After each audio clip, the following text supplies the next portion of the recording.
Diría yo que es un poquito pesada, dijeron los brasileños, un poquito chata, pero bueno, es necesaria. Vamos a hablar de algunas cositas que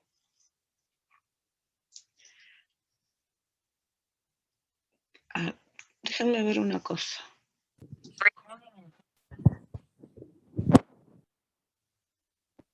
Buen día. Buen día.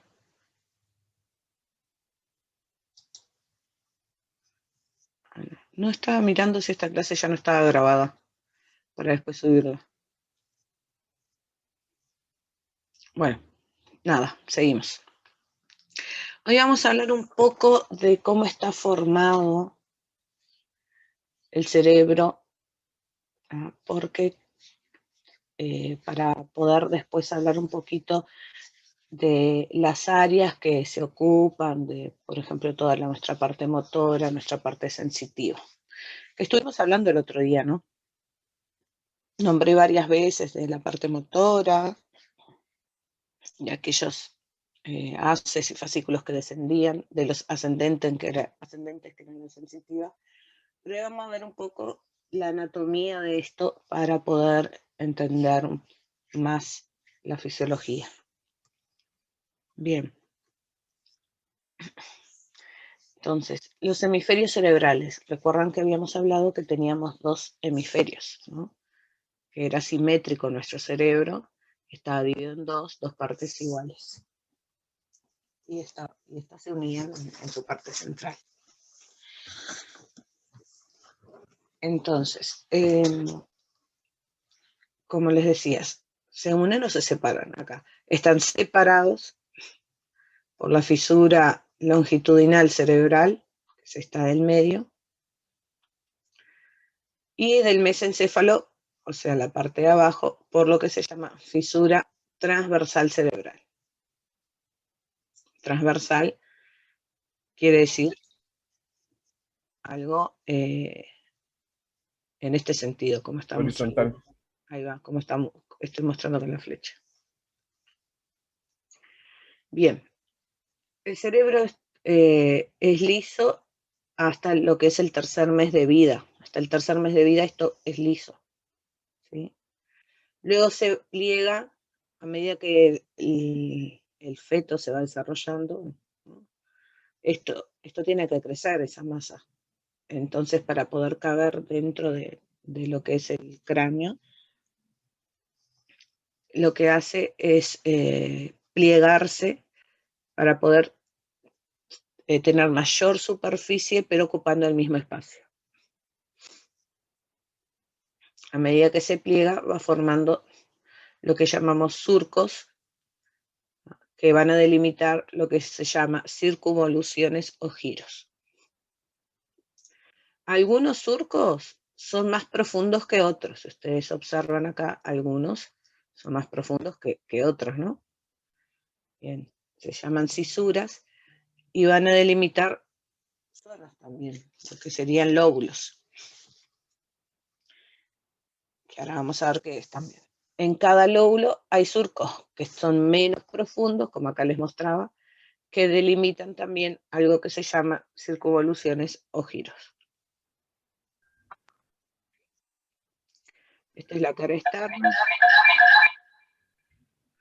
Esto si yo cortara aquí a la mitad, lo mirara por dentro, la cara interna, y mirado desde abajo. Esto es como que lo estuviéramos mirando desde abajo.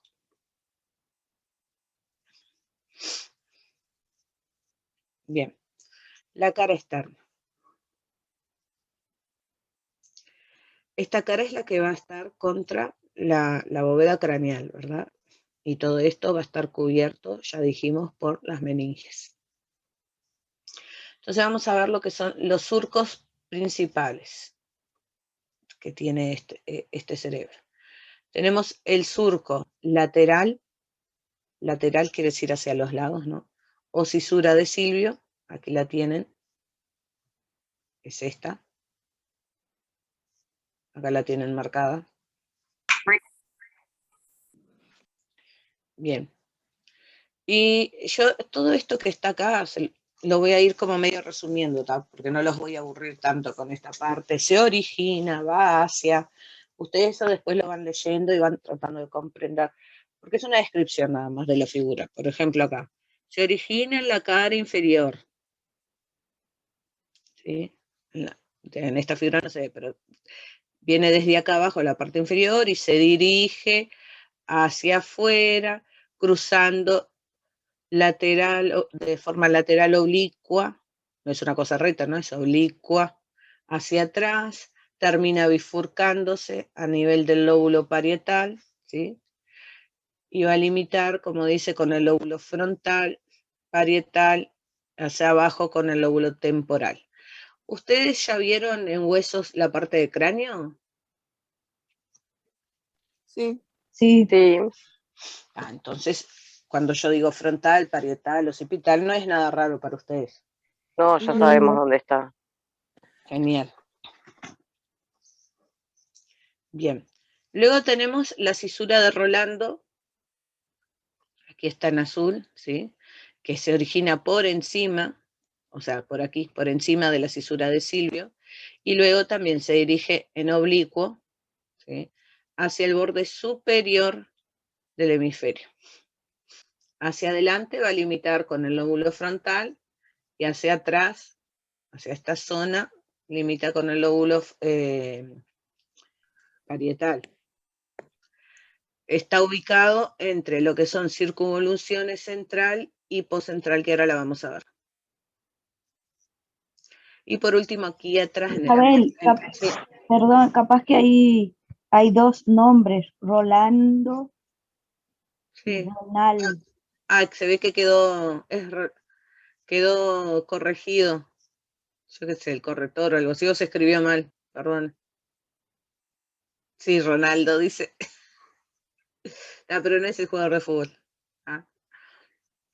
Y luego la última cisura que les decía acá, la parieto occipital, porque está entre la zona parietal y el occipital, ¿sí?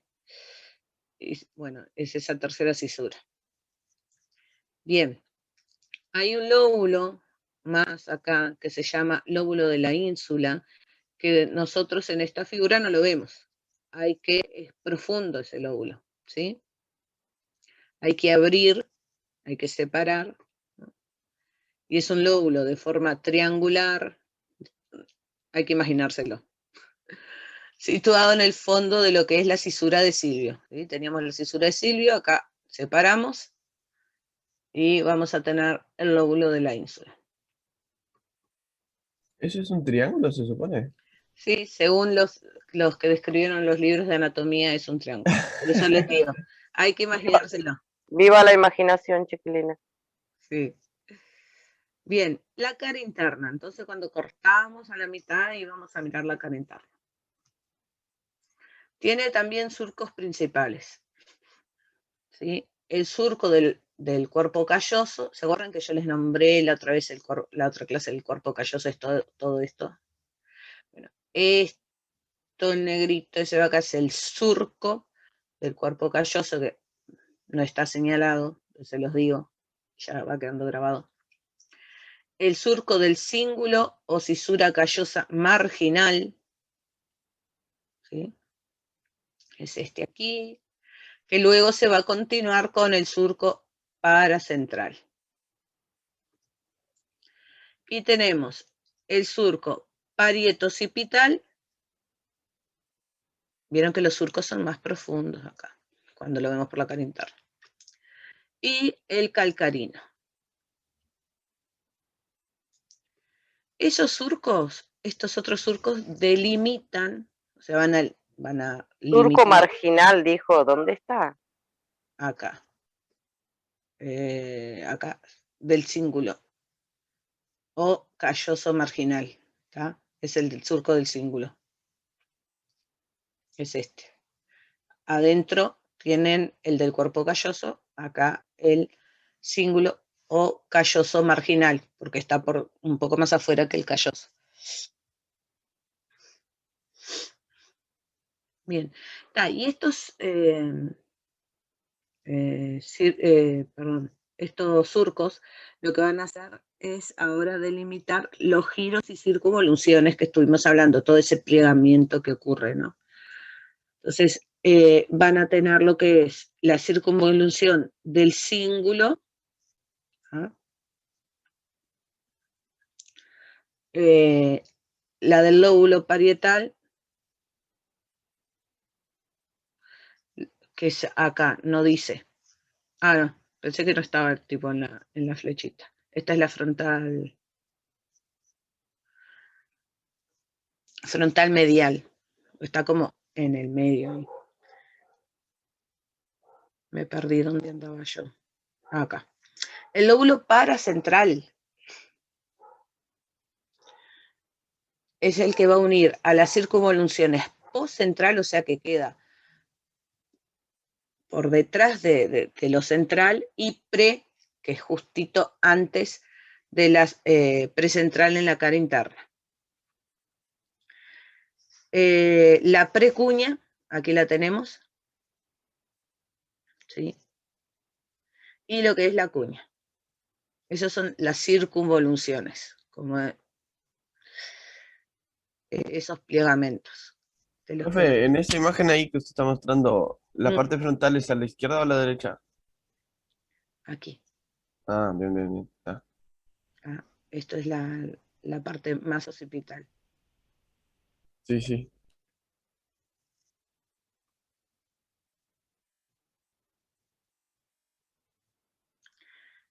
Estaba mirando acá. La Les frontal dice, sería miren, la más alta, entonces. la más gordita, por así decir. Ahí va, y la más alta. Más alta, ¿no es? Sí, queda más hacia arriba. Termina más hacia arriba. Si haces una línea acá, hacia abajo tenés la parte occipital.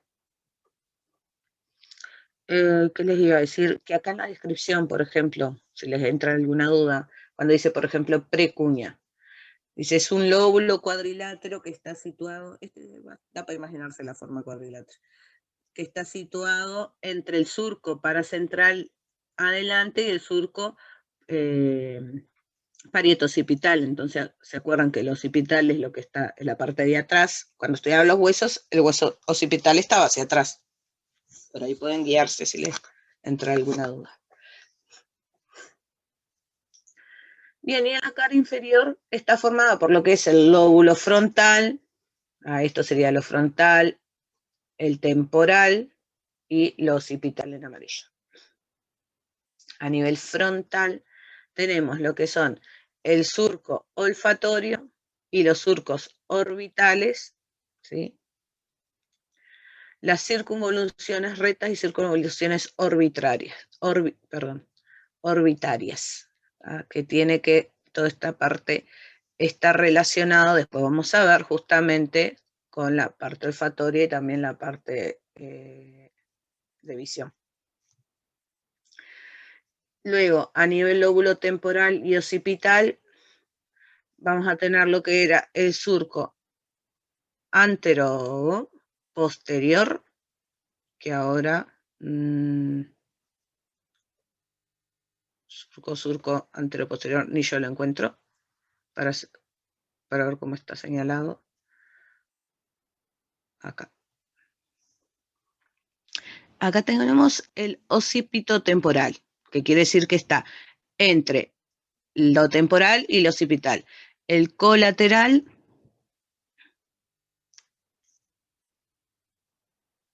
todo esto estoy mirando acá. Bien. Déjenme cerrar el WhatsApp. Que se nos Profe, el último dio una trancada. ¿Cuál fue el último? Colateral, No, ¿verdad? no, Acá. que usted dijo, entró alguna cosa, ahí se trancó. Antero-posterior. Puede ser, sí. Dice que presenta dos surcos antero-posterior, o sea, desde adelante hacia atrás. No es un surco, presenta, los dos son antero-posterior, o sea, que van de adelante hacia atrás. Miren, esto va desde adelante hacia atrás, antero-posterior, ¿sí? Era eso. Yo que lo dije, capaz que yo no lo expliqué bien, seguramente. Gracias, profe. No, bien la pregunta porque así yo aclaro eso. Y bueno, y de esos dos que vienen desde adelante hacia atrás, está el occipito temporal, ¿tá? Que vendría a ser como esto, y el colateral, que viene a ser esto, este surco. Un surco, otro surco, que va, como les dije, de adelante hacia atrás, de adelante hacia atrás. Bueno, esos surcos también delimitaban aquellos giros, ¿no?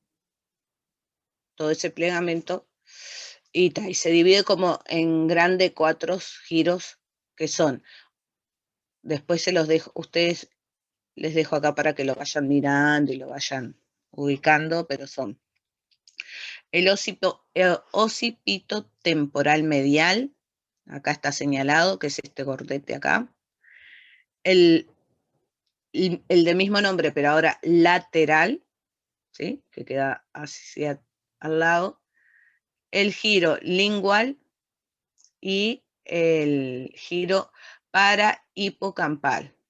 Acá tienen el parahipocampal y el lingual. Bien.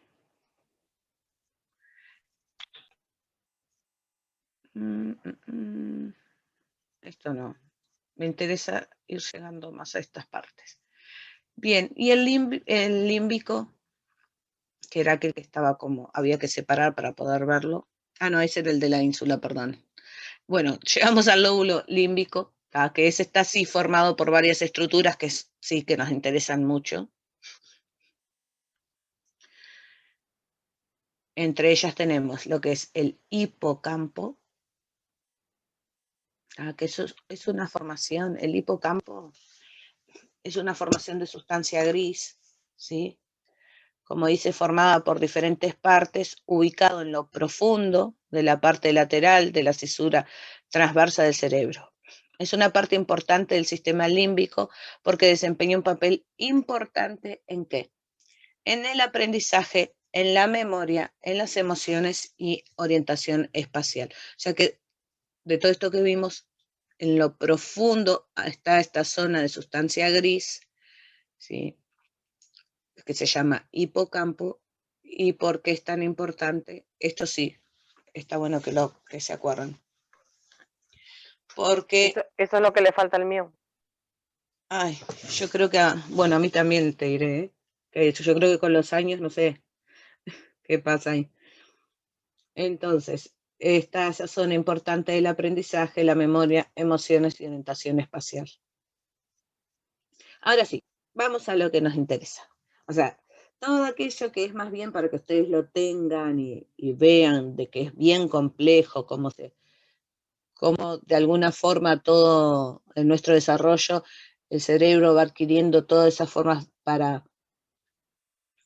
luego, para luego ubicar o tener, o donde se va a ubicar esas áreas funcionales que a lo largo de después de la carrera, incluso de vuestra vida laboral, van a haber muchas de esas zonas afectadas, personas con zonas afectadas y bueno, diferentes cosas que pueden ocurrir que pueden afectar eso.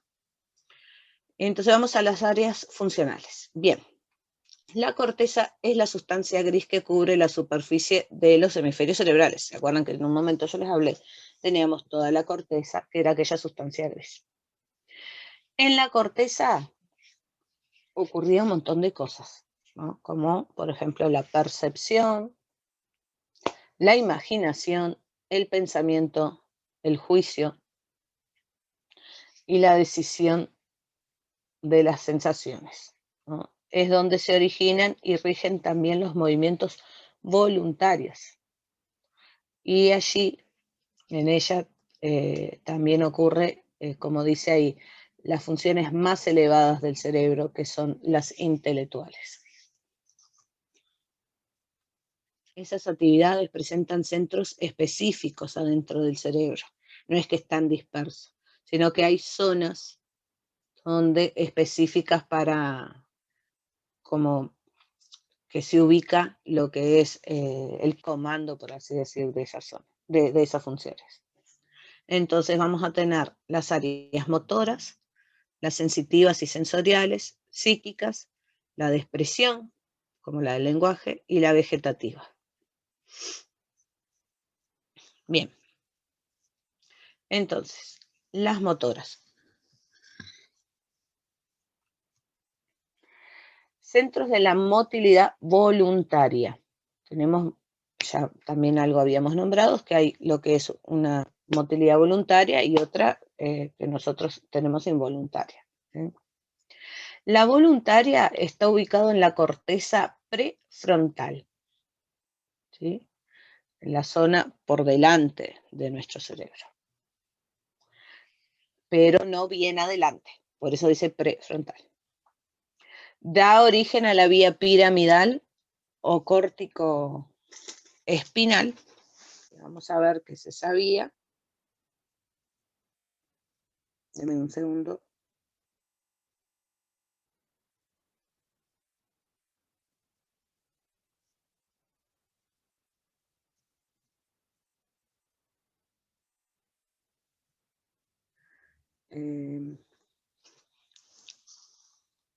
Perdón, tuve que mirar algo.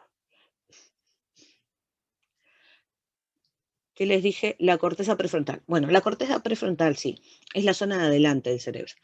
Está acá. El origen de la vía piramidal. Bien. ¿Qué son? Son azones, que también tenemos que ver la fisiología de una neurona para ver qué es un azón. Pero bueno, son azones o esos, se podría decir como, bueno, como cuerditas de nervios, por así decir, pero no es eso. Quiero decirles algo pero para que más o menos se imaginen. Son azones motores que viajan desde lo que es la corteza cerebral hasta lo que son las astas anteriores de la médula espinal. O sea, desde ahí tiene que ir hacia la médula espinal, ¿verdad? Esta vía comanda lo que son los músculos estriados de casi la totalidad del cuerpo. O sea, los músculos que nos permiten, los músculos estriados. Después también tenemos que ver qué es diferencia de músculo liso y músculo estriado. Pero los músculos estriados es lo que forman lo que nosotros comúnmente llamamos como músculo. Bien, los centros motores se disponen siguiendo lo que es el esquema de homúnculo motor, que es este famoso esquema del homúnculo motor. Que nada, para que lo sepan por si algún día les dicen, según el esquema homúnculo motor, es como según esta zona, qué músculo va, por así decir, dirigiendo. Bien, luego tenemos los centros de la vía motora extrapiramidal. La extrapiramidal está formada por los azones que no forman parte de la vía piramidal, por eso es extrapiramidal. Bien. También descienden desde lo que es el encéfalo a la médula espinal. La función es ordenar el impulso para la ejecución de los movimientos involuntarios. O sea que hay una vía piramidal, ¿sí? Que hablábamos hoy de lo que era una motilidad voluntaria, y ahora la extrapiramidal de esos impulsos involuntarios, ese movimiento involuntario. Bien, ¿cuáles son? Por ejemplo, la marcha, la postura, ¿no? Nosotros, la postura siempre la tenemos que mantener, porque si no se nos caería la cabeza hacia un lado. Entonces, eso está relacionado con movimientos, con la vía extrapiramidal, con movimientos involuntarios. Lo que hace es ajustar el movimiento, ¿tá? Y se ubica en la superficie del cerebro, en las áreas prefrontal, la corteza parietal superior y corteza temporal, que sería en una figura como esta: prefrontal, área prefrontal, corteza superior, lo tengo que mirar, parietal y corteza temporal. Superior parietal, la temporal sería lo que hay en el costado, que acá no lo... Esto sería lo temporal. ¿Tá?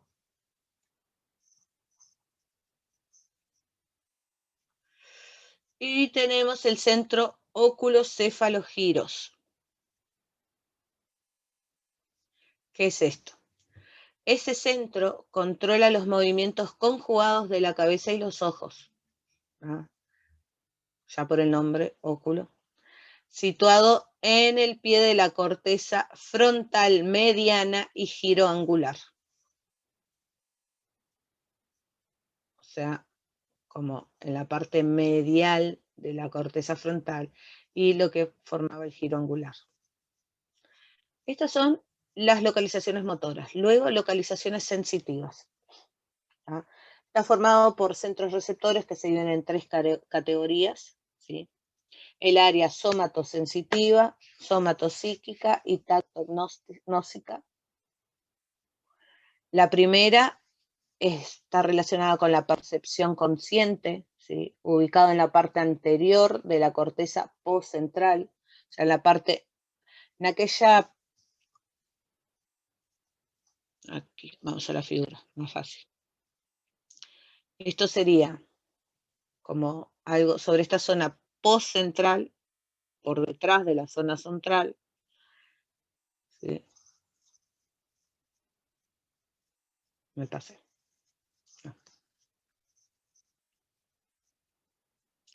En la corteza postcentral, como dice, en la parte, pero más, como que hiciera una línea, ¿no? En el medio y estuviera bien cerquita de esa línea.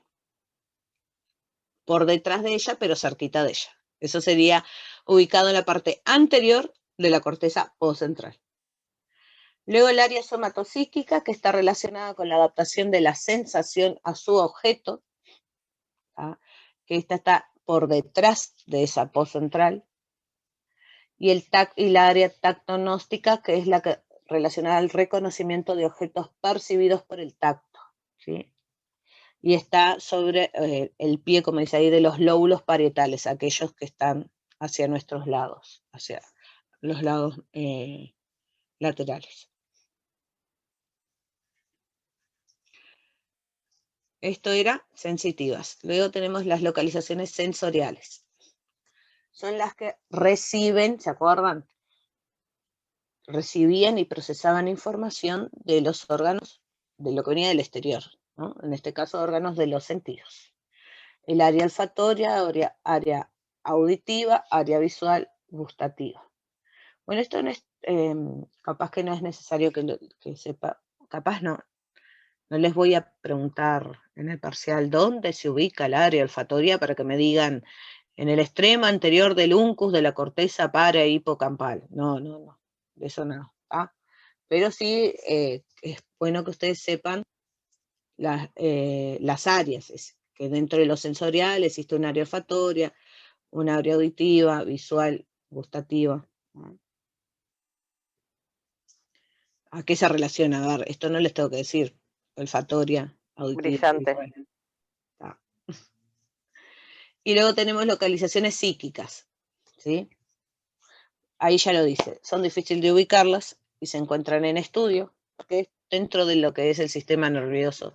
Seguro que ustedes ven o leen por ahí o alguna noticia, toda la parte del sistema nervioso, el área cognitiva, el área psíquica, todo eso todavía es un gran enigma. ¿Ah?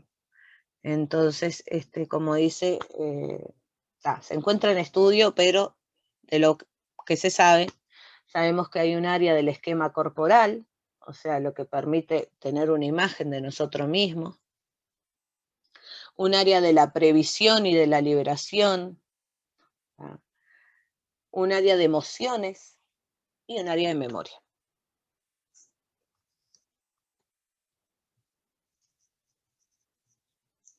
Y por último, tenemos lo que es los centros del lenguaje. Esto sí es como, creo que se habla más porque hay muchas patologías relacionadas a esto, ¿no? Y está dentro de lo que es los centros del lenguaje articulado, ¿no? Como yo, a ver, estoy articulando, estoy hablando. Vamos a encontrar el área de Broca, aquí, en rojito. ¿Ah? La lesión de esa área provoca el trastorno en la expresión del habla. ¿Sí? Y después tenemos el área de Wernicke, en naranja, y la lesión causa lo que es la comprensión del habla y escritura. ¿Ah? Esto sí, yo creo que cuando trabajen con niños, como que lo van a ver con más frecuencia. Bien. Ya sé que es súper densa esta clase, pero es para que ustedes tengan algo, tengan una noción y que no quede ahí solo en la imaginación o que de repente se nombre y ustedes no sepan de qué. ¿Está? Muy bien. Vamos para la otra.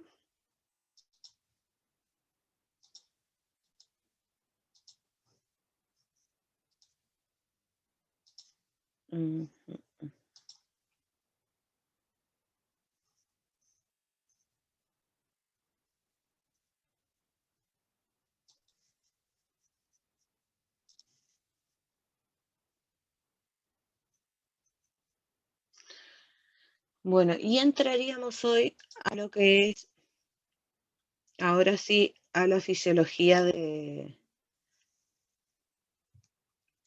entraríamos a la parte celular del sistema nervioso. Ya les comparto.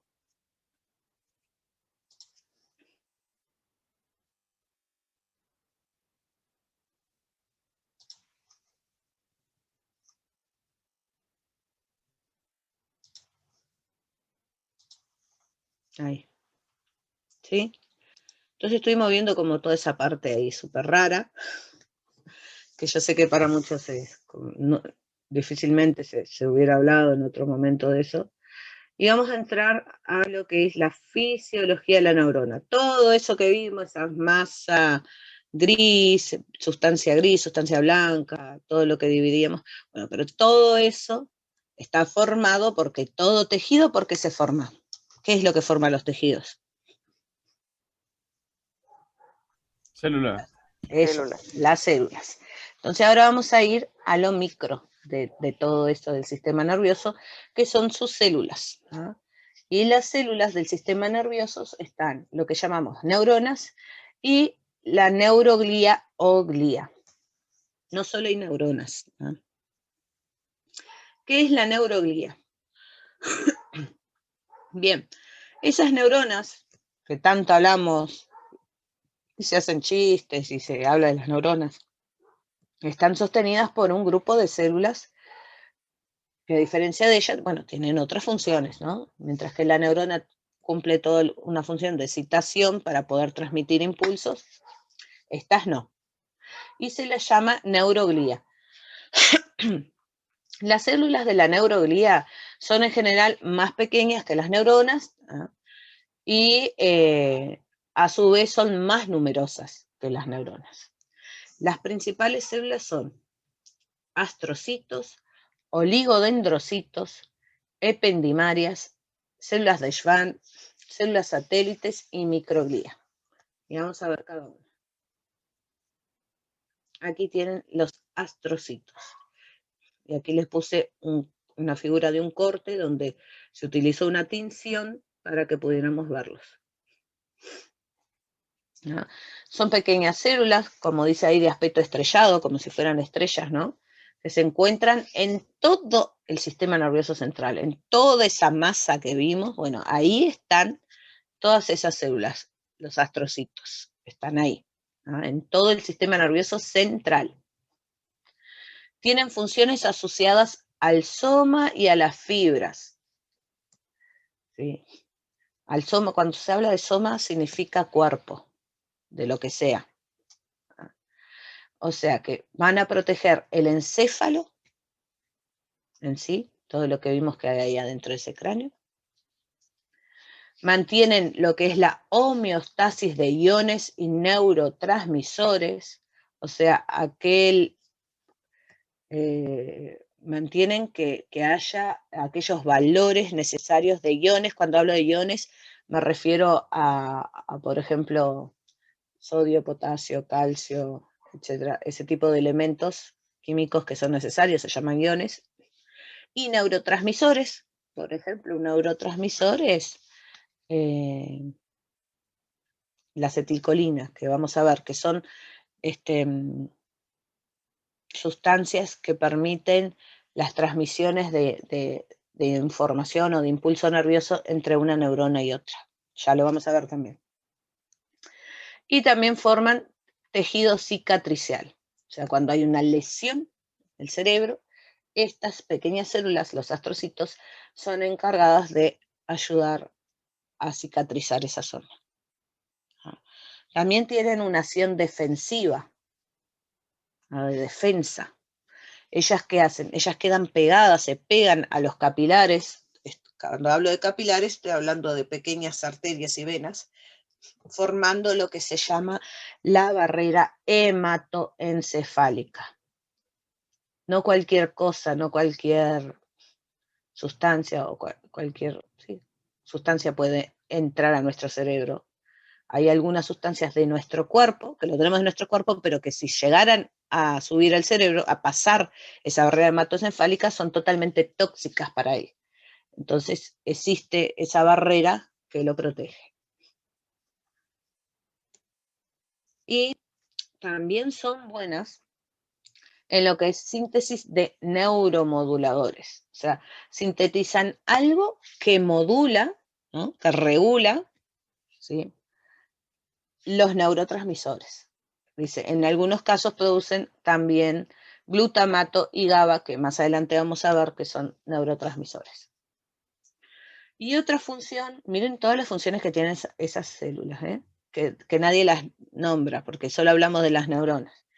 Bueno, los astrocitos también fagocitan y eliminan residuos. ¿Se acuerdan la función de fagocitar? Encapsulaban algo extraño y lo digerían, ¿no? Eliminan residuos, o sea, recogen los productos de desecho de las neuronas, los fagocitan y luego lo dirigen, porque ellas están agarradas a los vasos, lo que hacen luego es ponerlas ahí a la sangre para que ellas sean transportadas e irán a donde tienen que ir, ¿no? Irán a pasar por toda la parte de detoxificación de nuestro cuerpo, hígado, riñones, para luego ser eliminados.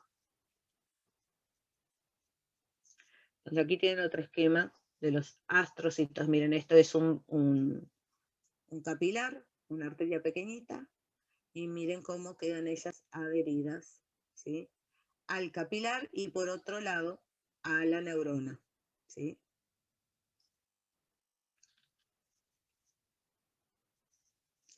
Bueno, luego dijimos que tenemos los oligodendrocitos. Estas son células más pequeñas.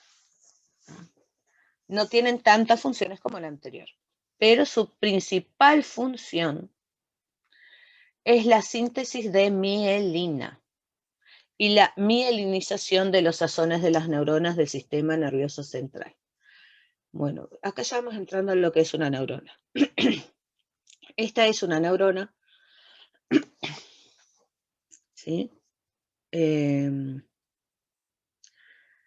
La neurona tiene una parte, es como, tiene extensiones más pequeñas y una que es más larga, ¿no?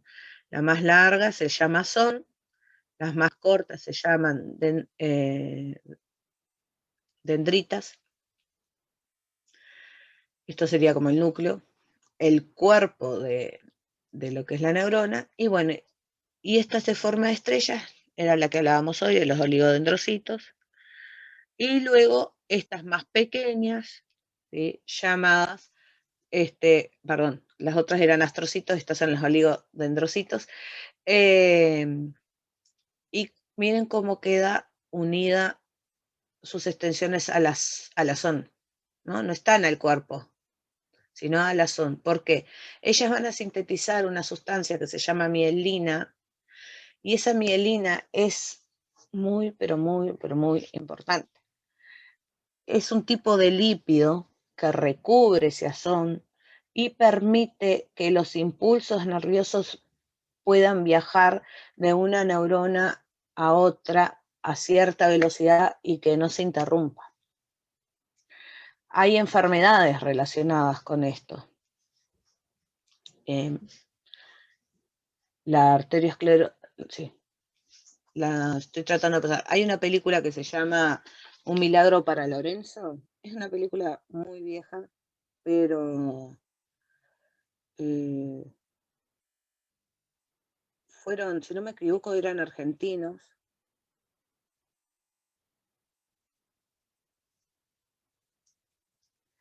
Déjenme ver cómo se llama la enfermedad cuando pierden la mielina porque no me acuerdo.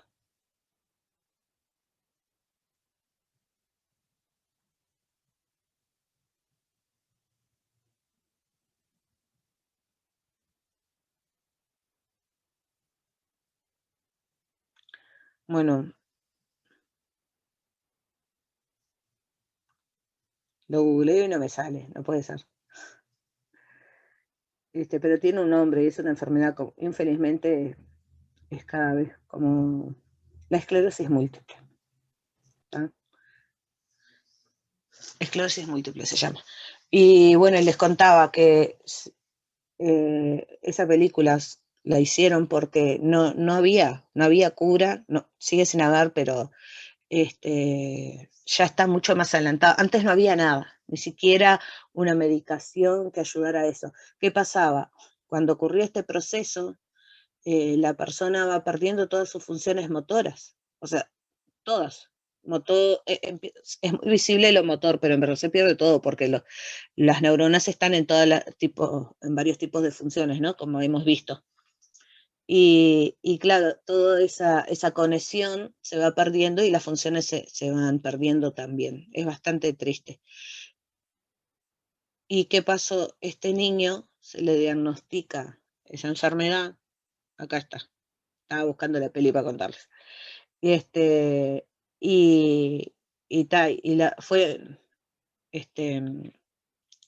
Los padres de él, en verdad, se pusieron a estudiar sobre lo que le estaba pasando al hijo, y terminan siendo los padres quienes descubren la forma de desarrollar, bueno, obviamente después tienen ayuda, una medicación que lo que hace por lo menos es enlentecer ese proceso. Bien. La mielina se dispone, como decía ahí, formando varias capas alrededor de los axones, ¿tá? De forma que los protege y aísla eléctricamente. La mielinización además contribuye, que esto también ya se los dije, a aumentar la velocidad de la conducción de los impulsos nerviosos a través de esos axones. Bien. Y acá le dice que a intervalos, pero esto todavía no lo vimos, después vamos a ver, hay algo que se llama nódulos de Ranvier a través de esa vaina de mielina y que también es bien importante y vamos a ver después por qué. O sea que no es que es una cosa continua, sino que hay ciertas interrupciones en esa vaina que se llaman nódulos de Ranvier. Bien, y después teníamos la microglía, también otra de las células, que son pequeñas, tienen una función fagocitaria también, ¿no? De digerir cosas extrañas, cosas que no deberían estar ahí, como por ejemplo en lo que tiene que ver con la mediación de la respuesta inmune dentro del sistema nervioso central. Reconocen cuando hay algún microorganismo o algo extraño.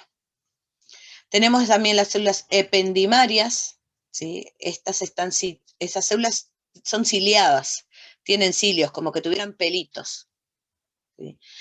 Y ellas tapizan la pared del sistema ventricular y del epéndimo, que eso nosotros no llegamos a verlo, pero lo nombré, la parte que vieron que tenemos en el cerebro y también a lo largo de la médula, aquel líquido cefalorraquídeo. Bien, ¿de dónde surge ese líquido? Bueno, estas células lo que hacen es, en ese canal o en ese lugar donde está ese líquido, están ellas y tienen como pelitos, son ciliadas, por eso se dice ciliadas, Y lo que hacen es contribuir al flujo de ese líquido. Las células de Schwann,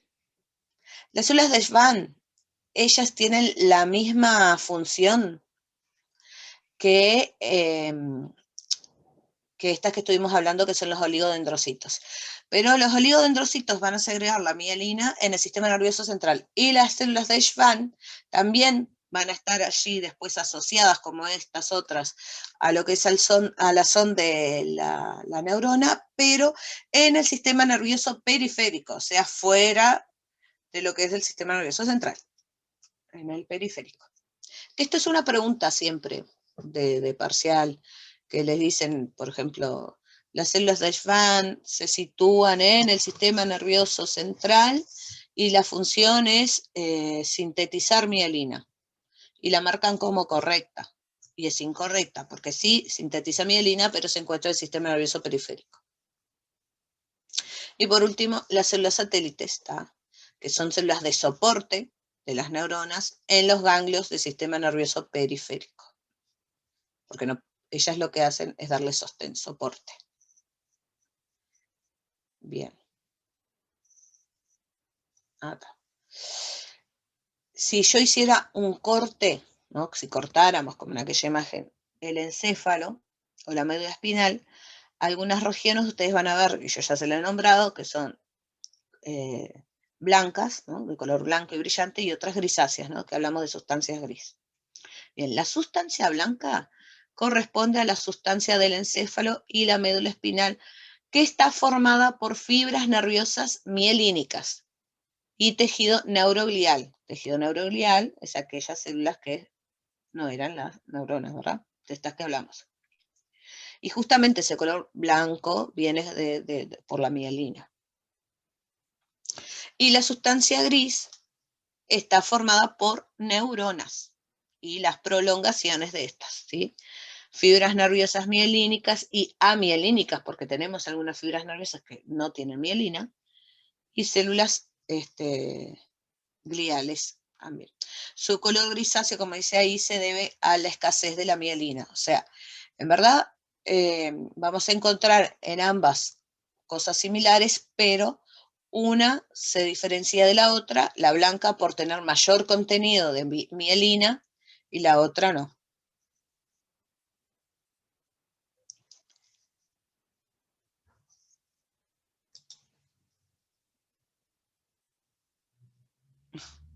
¿Decía algo como bicho? Ahora estoy leyendo el chat.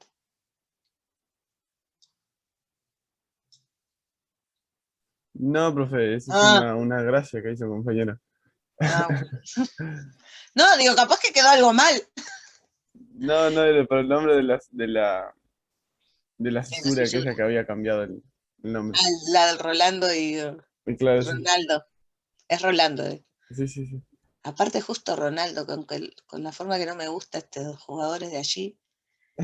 No, profe, no diga eso. No, no me gusta, no me gusta. Bien, acá empezaríamos con la neurona de forma muy detallada, pero no, yo haría una pausa acá, porque aunque parezca poco, vimos un montón de cosas nuevas. Profe, una pregunta. Sí. ¿Va a subir la diapositiva a Eva? Sí, Ah, bueno, muchas gracias.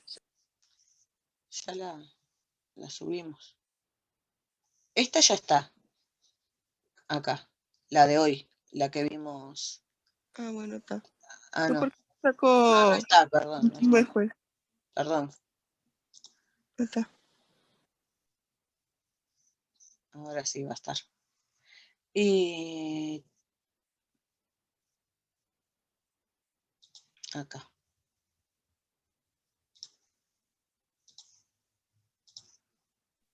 Profe, Sí, una consulta ahora que hablamos por el parcial. ¿El parcial de esta materia es un complemento de anatomía? no, va a ser como... No, pregunto, por ejemplo, si, no Buena sé, pregunta. Buena por pregunta. ejemplo, no sé lo que pasa, por ejemplo, si sacamos, mi caso, bajo el de anatomía, o sea, sacando altos te da un complemento, ¿o cómo es? Porque es una materia sola, ¿no es? Es una materia sola y no lo hablé con César. Eso. O sea que si ayer sacamos 1 para el próximo 12. Ay, ¿Sí? célula. ¿Sacaron uno? No, profe, 1 con 38, anduve volando. ¿Por qué? ¿Qué ¿En pasó? serio sacaste eso? El tiempo, estás profe, diciendo- capaz eso también a hablarlos entre todos los que estamos, como que el tiempo juega en contra también. Eso del profe, del tiempo nos mató, profe. Sí, No, Yo no. perdí 5 minutos en conexión de internet. No fue culpa de él, mía tampoco. Yo no estoy acá por Zoom porque es mi voluntad. Y no me pareció justo, pero está todo bien. Recuperamos en otro Sí,